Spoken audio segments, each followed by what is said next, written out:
Hello everyone, कैसे हैं आप सब लोग। आई होप सब लोग बहुत अच्छे होंगे और मैं भी अच्छी हूँ। So I am coming with another new study vlog. और जिनको भी व्लॉग देखना पसंद है, जो भी मेरे चैनल पे नए हैं, प्लीज़ सब्सक्राइब कर दीजिएगा। सो चलो स्टार्ट करते हैं और एंड बताती हूँ कि मैंने क्या क्या पढ़ा था आज। तो अभी आपने टू डू लिस्ट तो देख ली होगी एंड अपने ये 21 डेज चैलेंज का डे नंबर 2 है गाइस। तो जिन लोगों ने भी मेरे साथ अपना ये चैलेंज स्टार्ट किया है तो कमेंट सेक्शन में कमेंट कर देना। एंड मैं डेली अपनी टू डू लिस्ट पोस्ट कर देती हूँ कम्युनिटी पोस्ट में, तो आप देख भी सकते हो मैं डेली कितना सिलेबस कवर कर रही हूँ।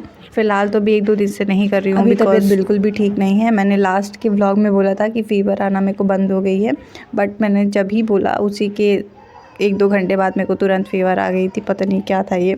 तो अभी फिर से फ़ीवर आ रही है और आवाज़ तो पड़ी ही हुई है। तो चलो कोई बात नहीं, 5-6 दिन बाद अपने आप ही ठीक हो जाएगी।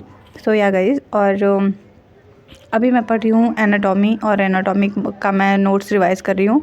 ये नोट्स मेरा हैंड रिटन नोट्स है, सर ने दिया था और प्रिंट आउट निकाला हुआ है, तो उसी से मैंने रिवाइज़ किया है। और एनाटॉमी में आप जानते हो कि इंग्लिश से आप अगर रिवाइज़ करोगे तो ज़्यादा सही रहेगा, क्योंकि हिंदी में इतने टफ वर्ड है ना एनाटॉमी में। तो मैं एनसीईआरटी पढ़ना तो थोड़ी अवॉइड ही करती हूँ इस चैप्टर का।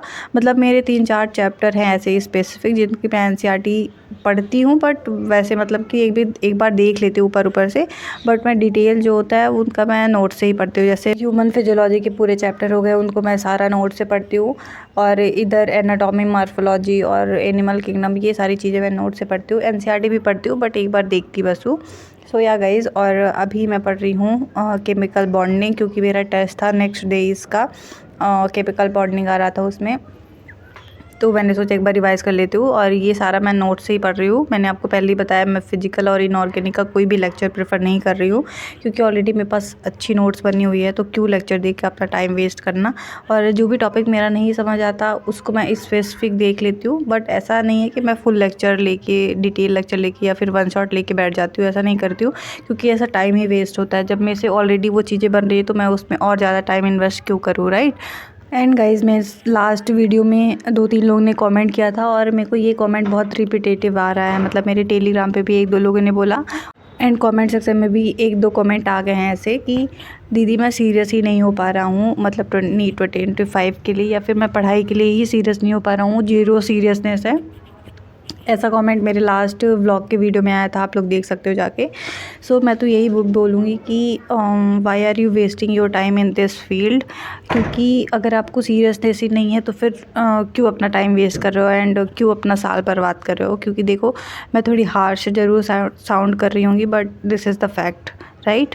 एंड अगर आपकी सीरियसनेस इस वजह से नहीं आ रही है कि अब तो टाइम भी बहुत कम बचा है, अगर मैं पढ़ूंगा भी तो सिलेक्शन होगा कि नहीं होगा, तो देखो टाइम तो ऑलरेडी कम बचा है, क्योंकि मैं इसको डिनाई नहीं करूँगी कि टाइम कम नहीं बचा है। टाइम तो कम बचा ही है, बट अगर इतने टाइम में भी आप अगर एफर्ट करने से डर रहे हो, अगर अपना 100% नहीं दे रहे हो, बस यही सोच रहे हो कि सिलेक्शन नहीं होगा तो मैं क्यों पढ़ूँ, और सीरियसनेस नहीं आ रही है, तो ये फिर तो बहुत गलत बात है ना। जितना भी टाइम बचा है उस पर अपना 100% देने की कोशिश करो। वो सिलेक्शन होता है या नहीं होता है वो बात की बात है, एटलीस्ट बाद में आपको रिग्रेट तो नहीं होगा ना कि आपने ट्राई ही नहीं किया। और अभी भी 4-5 महीने बचे इनफ होते हैं। बहुत सारे लोग इतने महीने में ही सिलेक्शन लेते हैं, और जो सीरियसनेस आती है ना वो दिवाली के बाद से ही आती है। ये जो फैक्ट है वो बता रही हूँ मैं, और मैंने खुद भी अभी 1 महीने पहले से ही चालू किया है, तो कोई इतनी बड़ी बात नहीं हो गई। अपना पूरा एक शेड्यूल बनाओ और थोड़ी सोचो कि मुझे कितना सिलेबस कब तक में कंप्लीट कर लेना है, तो एक सीरियसनेस आने लगेगी आपके अंदर। और मेन बात ये है कि अगर आप घर में नहीं पढ़ पा रहे हो तो आप लाइब्रेरी ज्वाइन कर लो, लाइब्रेरी जाना स्टार्ट कर लो। वहाँ आपको थोड़ी बैठने की प्रैक्टिस होगी और ऑलरेडी आपके अंदर सीरियसनेस आने लगेगी, क्योंकि जब आप बैठोगे तो ऐसा तो है नहीं कि 8 घंटे के लिए लाइब्रेरी जा रहे हो तो फिर आप 8 घंटे बैठ के फ़ोन ही चलाओगे। ऐसा कोई इंसान नहीं होता है। अगर आप मान लीजिए शुरू में आप 8 घंटे लाइब्रेरी जा रहे हो तो एटलीस्ट 4 घंटे तो पढ़ोगे ही ना, और 4 घंटे मान लो फ़ोन चला रहे हो। आप फर्स्ट दिन की बात कर रही हूँ मैं। जब आप ऐसे जाते जाओगे 1 महीने बाद, तो आप देखोगे कि अगर आप 8 घंटे लाइब्रेरी जा रहे हो तो एटलीस्ट आप 7 घंटे तो आराम से पढ़ ही रहे हो, है ना। तो सीरियसनेस के लिए सबसे ज़्यादा ज़रूरी होता है कि आप लाइब्रेरी जाना स्टार्ट कर दो, क्योंकि घर में बैठे बैठे सीरियसनेस कभी भी नहीं आएगी, है ना। तो इतना भी अभी मैं वो बताने की कोशिश कर रही हूँ। आई होप आप लोग को समझ आया होगा। Guys, let's move on into my vlog. तो अभी आपने देखा कि मैंने फोटोसिंथेसिस के लिए NCERT line by line lecture prefer किया था वन शॉट, और क्योंकि थोड़ी ये चैप्टर टफ है तो मैं सोचती हूँ कि एक बार वन शॉट ले लूँ, और वन शॉट भी 4 घंटे का था तो आसानी से आप 2 घंटे में कंप्लीट कर सकते हो।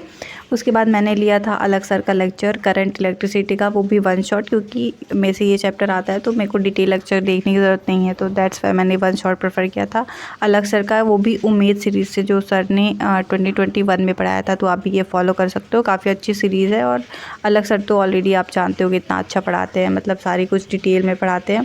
और या गाइज़, एंड आप लोग भी बताओ कि आप लोग का सिलेबस कितना कंप्लीट हो गया है। And one more thing guys, एक डाउट आप लोग का और बहुत कॉमन रहता है, क्योंकि आप मेरे को बायो के एनसीईआरटी तो हिंदी से पढ़ते हुए देखते हो, बट जो मैं लेक्चर देखती हूँ वो मैं इंग्लिश से देखती हूँ। तो आप लोग का ये बहुत कन्फ्यूज़न है कि दीदी आप क्या फ़ॉलो कर रहे हो, मतलब कि हिंदी फ़ॉलो कर रहे हो या फिर इंग्लिश फ़ॉलो कर रहे हो, क्योंकि आपको पता है कि मैं हिंदी मीडियम से हूँ, राइट।